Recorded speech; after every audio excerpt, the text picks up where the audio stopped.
Let's implement that resetting and validation logic together. And let's start with resetting. Resetting generally is easy. Here in add user handler, I just want to call set entered username and set this again to an empty string, and do the same also for set entered age. Now with that, I reset my states to an empty string once I logged the state snapshot here. Now what you'll see, however, is that if I save this and I enter max and 31, we get the output here, but the inputs are actually not cleared. So setting our state snapshots to empty strings doesn't seem to work here, right? Well, it actually does work, but one problem we have is that we don't reflect our current state in the input. That's not a problem as long as we don't want to change it from anywhere else than user keystrokes, but here I want to change it when the form is submitted. So I want to feed the current state for entered username and entered age back into those inputs. And we can easily do that. These input elements have value props, and we can set them to values which will then be reflected in the inputs. And I can set my value of that first input to entered username and the value of the second input here to entered age.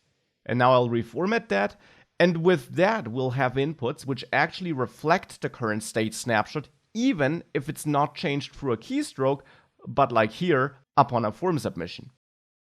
So if we now save that and try again, you'll see that now it's cleared. So that's step 1. Now for the validation. For the validation here in add user handler, I want to make sure that all this code here only executes if we have valid inputs. So if neither the name nor the age is empty, and the age is also not smaller than 1. For that we can add a if check here, and check if entered username trimmed is actually empty, which we can check by checking its length. Trim will remove any excess white space, and if it then has a length of 0, we know there is no character in that string, it's an empty string. And if that's the case, or if entered age is empty, so if we have the same check here, then I want to return. For now, I'll not do anything else. If I return here, then this code is not going to execute because return statements finish the function execution. Now I also want to check for my age input value, not just if it's empty, but also if it's not empty, if it's maybe smaller than 1. So I'll have another condition here, another if check, where I check if entered age is smaller than 1. And if that's the case, I also want to return. Now here's one important thing to keep in mind. Entered age is actually a string, not a number.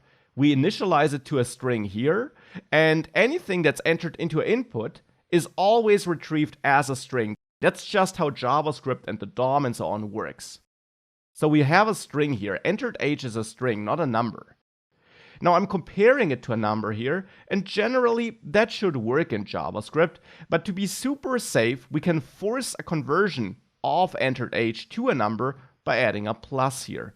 And with that we ensure that, well, it is a number. With that, if I now save this, you will see that if I click add user, we now got no log here on the right. If I enter max 31 on the other hand, we do get a log. If I enter max and the age is empty, I get no log.